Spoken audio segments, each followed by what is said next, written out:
En cuanto a diagnóstico y tratamiento, continuemos con algo muy famoso que ha sido preguntado, que es el raspado metódico de Brock, que es sinónimo de psoriasis, eso no hay que confundirse. Consiste en 3 pasos, pero lo importante es el tercero, finalmente, porque se queda el diagnóstico. En el primer paso, uno desprende las escamas que ven aquí de la lesión de psoriasis y se le denomina a ello signo de la mancha de cera. En el segundo paso, se topa uno con una membrana que sale prácticamente entera, denominada membrana de Duncan-Buckley, y el final, que es el que me importa, es el Auspitz. Uno ve unas hemorragias puntiformes, porque son los vasos sanguíneos que han proliferado de forma perpendicular a la piel por efecto de la psoriasis como tal. Y a eso se le denomina hemorragia puntiforme o rocío sangrante o signo de Auspitz positivo. El test de SAN es usado en enfermedades ampollares y no es exclusivo de los herpes, porque antes se creía eso, ¿verdad? El test de SAN lo usamos en cualquier ampollar, incluso en los pénfigos. Consiste en raspar la base de la ampolla o el líquido incluso y verlo al frotis. Si ven los cambios citopáticos del herpes, pues el diagnóstico es herpes.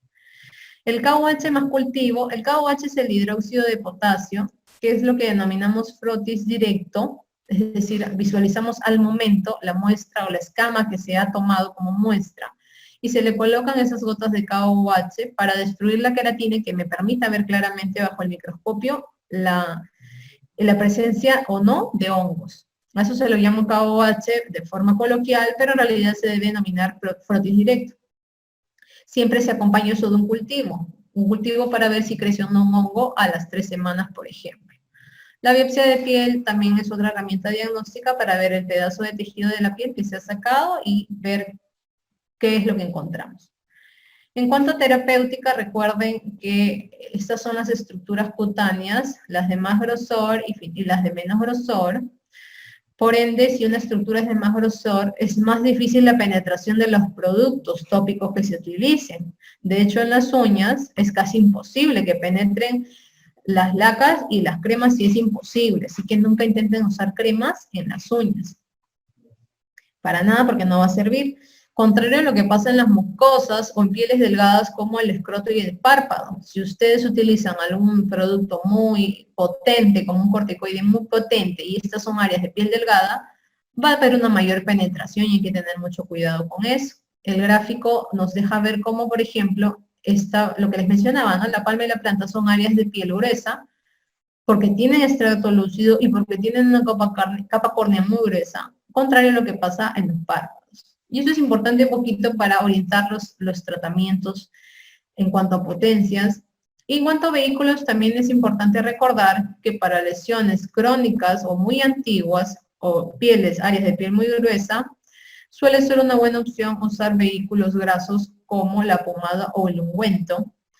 En el caso de áreas pilosas o piel grasa del rostro, por ejemplo, los pacientes con acné, los vehículos que utilizamos son sobre todo los geles y la crema, que es lo más utilizado en dermatología, pero que específicamente debe ser usado sobre todo en lesiones agudas de reciente aparición o subagudas, y ni qué decirlo en áreas de piel delgada.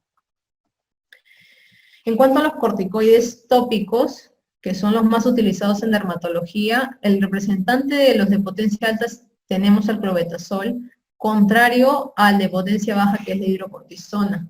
El clobetasol básicamente lo usamos, por ejemplo, en entidades como la psoriasis, porque es una inflamación crónica, es una lesión sobre todo gruesa, y mucha gente lo utiliza para todo, incluso para el rostro, así que hay que tener mucho cuidado, porque no debería ser así. Los de potencia alta, tenemos a la metilprednisolona y a la archiconocida betametasona, y los de potencia intermedia, la mometasona y la fluticasona. Personalmente la fluticasona, o viene en la marca Cultivate, es la que más utilizamos en dermatología pediátrica. Y así como tienen que evaluar la potencia del corticoide, tienen que evaluar el vehículo. Acuérdense, si les decía que es de repente es una área de piel gruesa o lesión crónica, tiene que ser ungüento, y si tienen que usar en un área de piel lesión aguda, lo más recomendable es crema, por ejemplo. Los corticoides son muy nobles, pero cuando son bien utilizados, que en promedio se deben utilizar de 7 a 10 días máximo sobre la superficie cutánea. El problema viene cuando la gente usa de forma inadecuada estos productos y le provoca efectos secundarios permanentes como las telangiectasias, las estrías o el acné inducido. Y esto pasa con frecuencia cuando utilizamos estos famosos trivalentes o polivalentes que tienen la combinación de corticoide, antimicótico y antibiótico.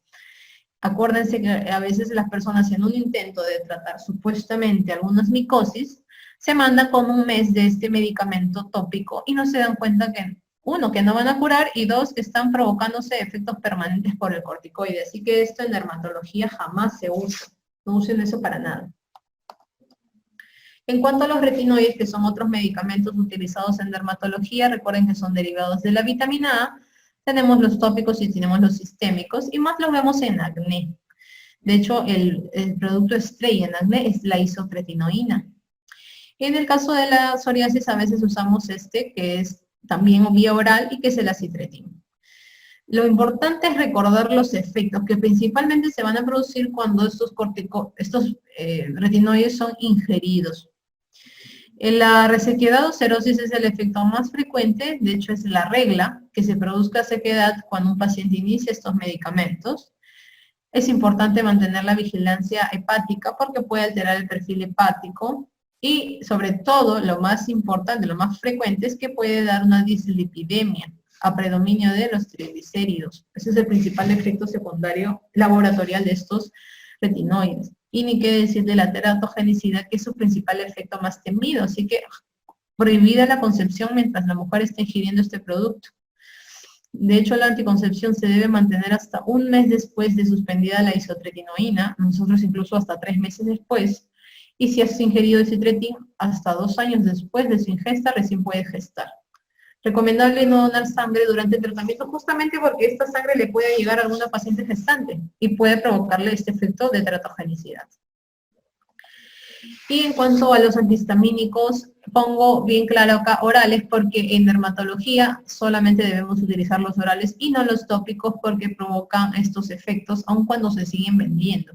A diferencia de los corticoides, a diferencia de los retinoides, que en dermatología se usan tanto vía oral como vía tópica, en el caso de los antihistamínicos solamente deben ser usados los orales, teniendo en cuenta que los de primera generación son los que más producen efectos sedativos y los de segunda generación son los menos sedativos.